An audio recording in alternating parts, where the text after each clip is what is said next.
Good morning, everyone. Today, I want to share with you a great program for families, children, and youth called Maryland Food Bank.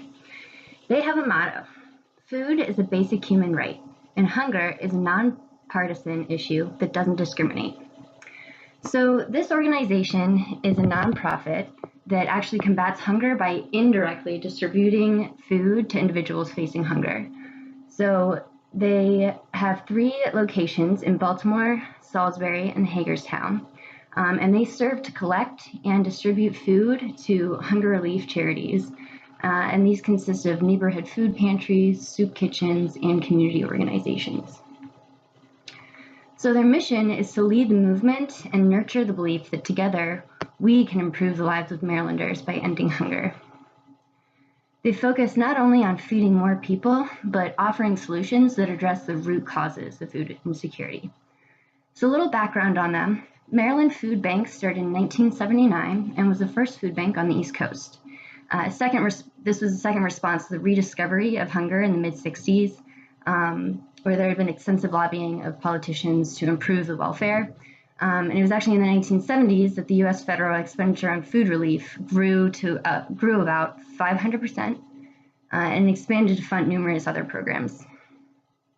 So Maryland Food Banks helps a variety of people. They help children because proper nutrition is crucial for child development and academic success. It also improves confidence and correlates with reduced risk of health issues, school dropouts, and incarceration.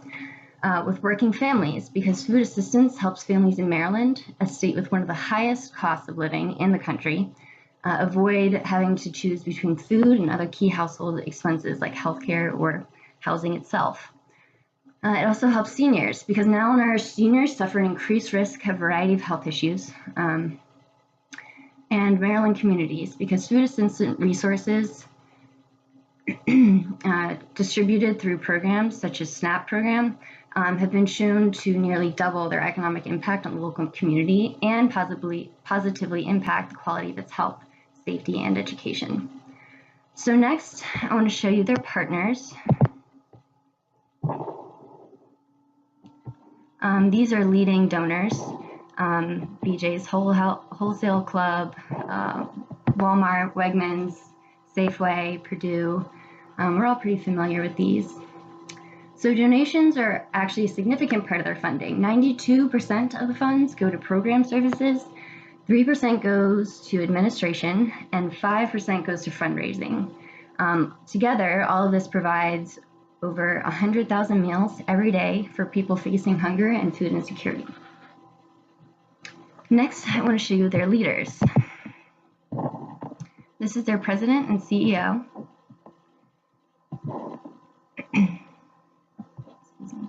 And then we have executive vice presidents and all the people that really make Maryland Food Bank work. So as I said before, they do not provide families with food directly, but instead Maryland Food Bank acts as a food storage and distribution depot for the smaller frontline organizations. This means that if you are food insecure and need assistance, you can utilize the online program. It's called Find Food to locate one of Maryland's food banks partners in your community locally. As I said before, these programs consist of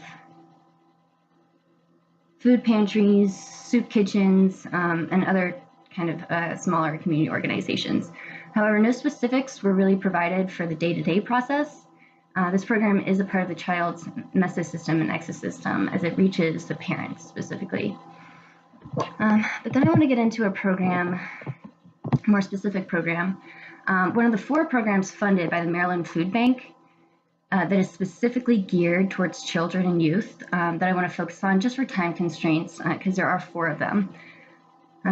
This program actually provides children with a reliable source of healthy and fresh food to succeed. So the program, which places food pantries in neighborhood schools, is actually a core component of MFB Kids, which is a youth outreach initiative sponsored by Giant. So that's one of their biggest donors as well. They have partnered with over 200 local schools with high participation rates in free and reduced meals. So the stigma of receiving food assistance is an unfamiliar setting is reduced, while the opportunity for community building is actually increased. So this program exists in the child's microsystem as they are being directly impacted and they are getting the food directly. So it really depends on the school, but a pantry may be open on specific days and times, usually after school hours, or even supply what are referred to as weekend survival kits to children who have been identified as especially at risk. So schools are also host mobile pantries to distribute food, and they reach hundreds of families. The website also offers numerous facts supporting why this program is needed and important, and why food security is so important, and hunger in general. So for children, they are at an increased risk of weakened attachment to parents, poor performance on language comprehension tests, inability to follow directions in the first 5 years of age. There are delays in socio-emotional, cognitive, and motor development, and also higher levels of hyperactivity and inattention and poor memory. This is all stemming from lack of nutritious food, also childhood obesity, stemming from a lack of accessibility or knowledge, and hunger brought on by food insecurity. It affects youth in depression and suicidal ideation, mood, behavior, as well as substance abuse disorders. So you can see this has a lot to do with mental health as well. Risk factors are poverty and living in an inadequate environment, access to resources, local, what they have locally available for food, whether they have a grocery store that's in an accessible distance for them, and childhood obesity. The protective factors are access to health programs and food resources, services to decrease the risk for poor health outcomes, and protecting children and youth from developing health problems. So this is important because 1 in 7 children across the country live in food insecure households, meaning that their homes do not always have enough food to eat. Children who experience hunger are more likely to have poorer health and repeated episodes of hunger, which are examples of toxic stress, as we've learned about. Children who are exposed to toxic stress in their early life are actually at a higher risk for adverse health outcomes later in life, including cardiovascular disease, obstructive pulmonary disease, cancers, asthma, and autoimmune disease and depression. So individuals that have struggled with food insecurity as a child suffer long-term effects such as poor health and lack of job readiness. And this actually may perpetuate the cycle of hunger for future generations. So I found the website, all in all, ultimately was efficient to navigate and had a lot of great resources and services that were, I think, fairly easy to access. Nothing was really confusing. It was all very easy to find. I don't feel like there was any vital information missing that would impede someone from understanding their purpose or how to utilize them. And that's it. Thank you very much.